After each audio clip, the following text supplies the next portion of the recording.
In our neighborhood, Marcus and Vanessa Bennett were the picture of perfection. Neighbors waved and smiled as we walked past, and everyone assumed our marriage was unshakable. I was a devoted husband, always attentive to my family and our home, taking pride in what we had built together. Vanessa played her part flawlessly, always cheerful and loving in public, especially when our children were around. Our home was warm, bright, and inviting, filled with laughter, shared meals, and the little routines that made life feel steady and secure. I prided myself on being a hardworking, responsible father and husband, making sure the house ran smoothly and our children had everything they needed. The neighborhood knew us as the ideal couple, the ones who supported each other, celebrated successes together, and kept a calm, happy home. Yet beneath this perfect exterior, subtle changes began to appear.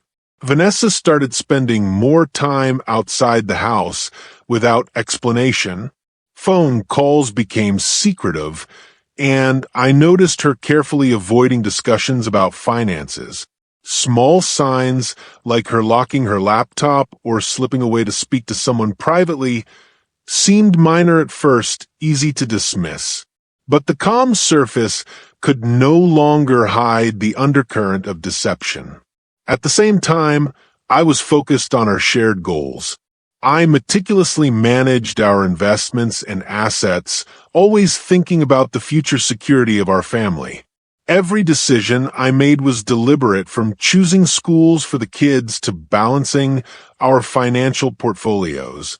I never imagined that someone I loved and trusted could be planning a move that would threaten all of it. Even in moments of simple joy, family barbecues, weekend walks, or watching the children play in the yard, there was a subtle sense that something had shifted. Vanessa's demeanor had changed, almost imperceptibly, and the tiny inconsistencies began stacking up in my mind. The more I noticed, the more I realized I couldn't ignore the warning signs. Despite the creeping tension, I remained calm, outwardly the same supportive husband and father I had always been.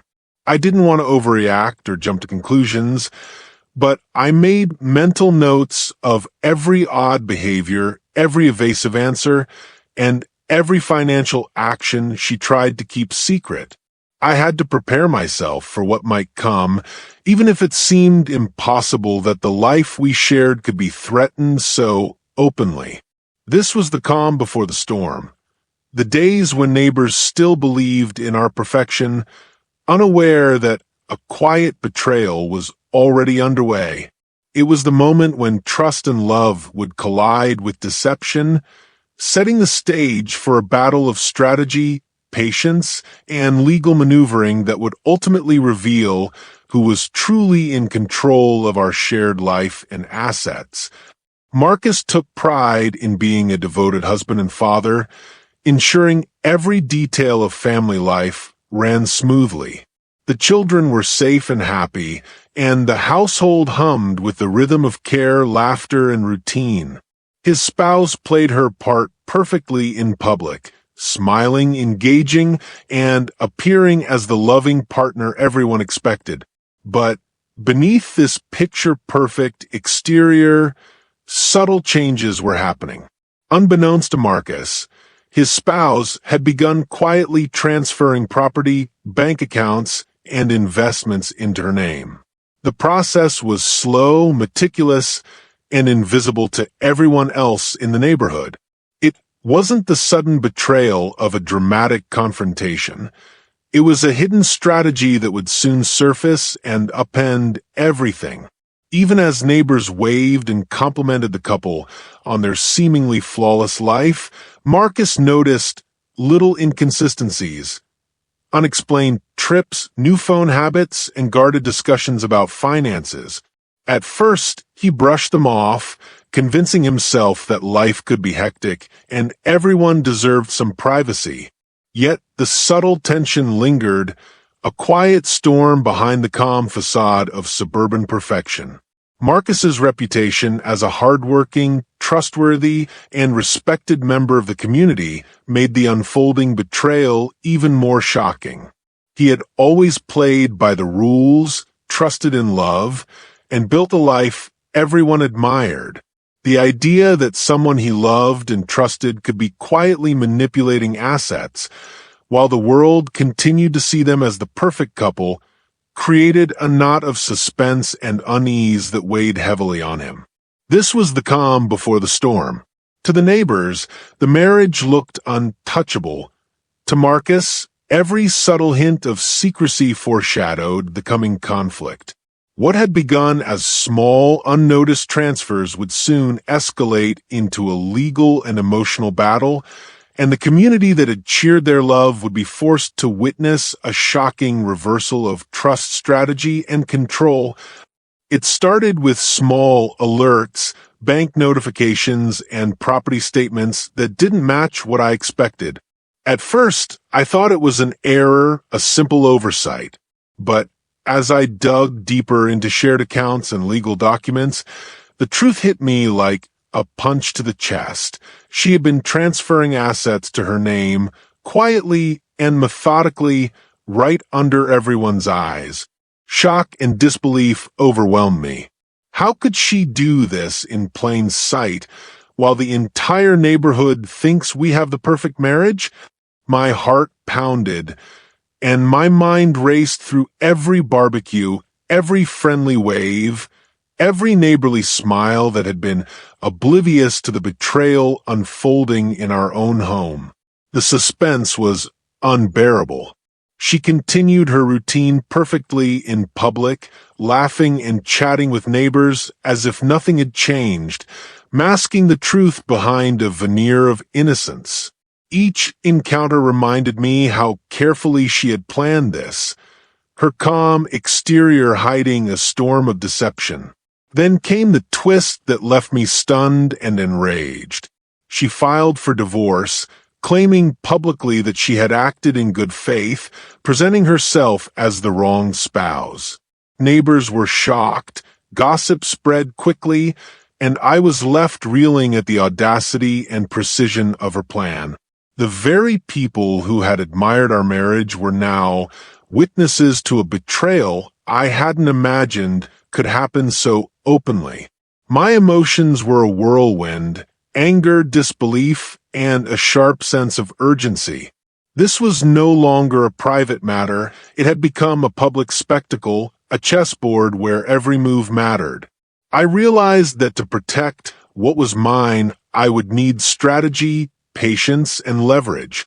And from that moment, I vowed she wouldn't walk away with what she thought she could take. The neighborhood that once cheered our life together now watched unknowingly as the stage was set for a battle of wits, legal strategy, and suspenseful twists that would change everything. The realization that everything I trusted could be slipping through my fingers hit me hard. I knew I had to act carefully. Any misstep could let her walk away with assets I had spent years building. I began my investigation discreetly, poring over property deeds, bank statements, and legal documents late into the night. Every detail mattered.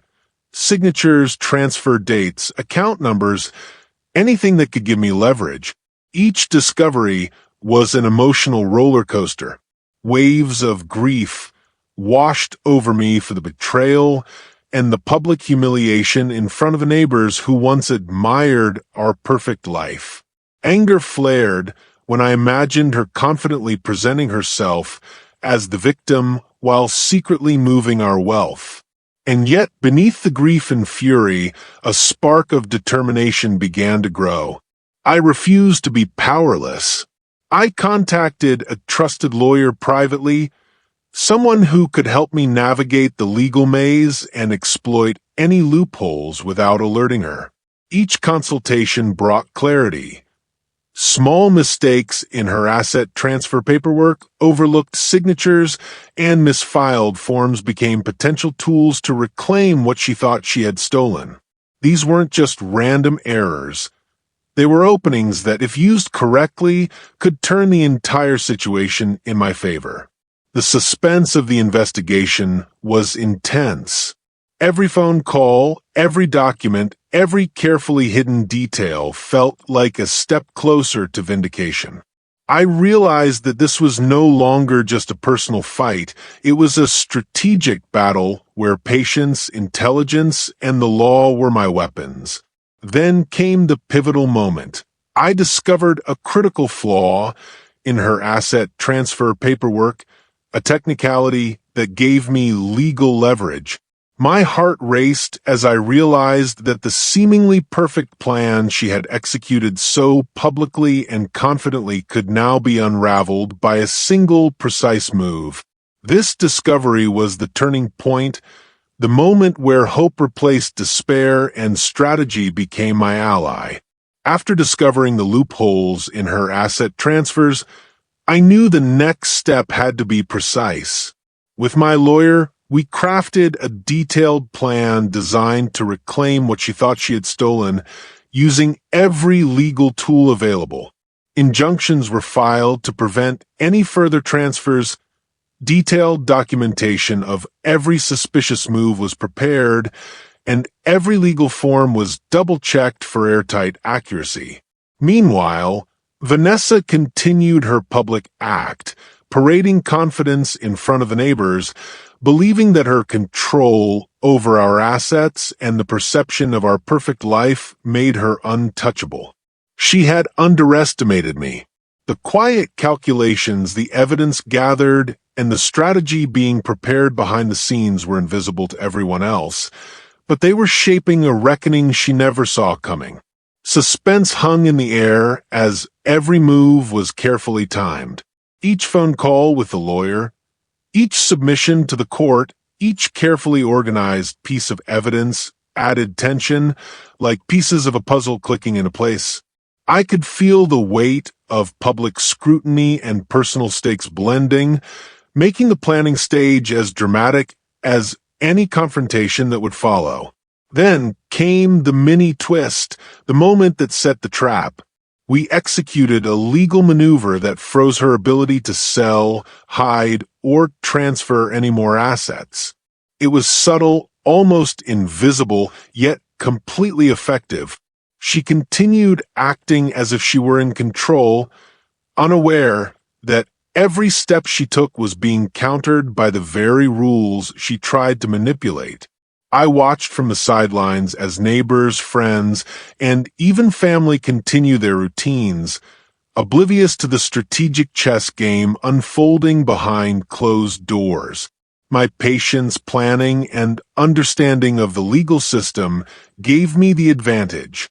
Each suspenseful beat brought us closer to the moment when the public facade of perfection would collapse and the truth and justice would be revealed. This wasn't about revenge for revenge's sake. It was about reclaiming what was mine, protecting my family, and ensuring that deception and greed could not dictate the outcome. Every legal move was a calculated step toward exposing the truth, and the trap we had set meant that she would have nowhere to hide when the confrontation finally came. The courtroom was filled with tension, the kind that made every whispered sound seem amplified. Neighbors and friends who had once admired Vanessa's confidence sat in stunned silence as Marcus stepped forward. With carefully organized documents, evidence of hidden asset transfers, and records of financial maneuvers, he began laying out the story in a way no one had anticipated. Vanessa's composure began to crumble.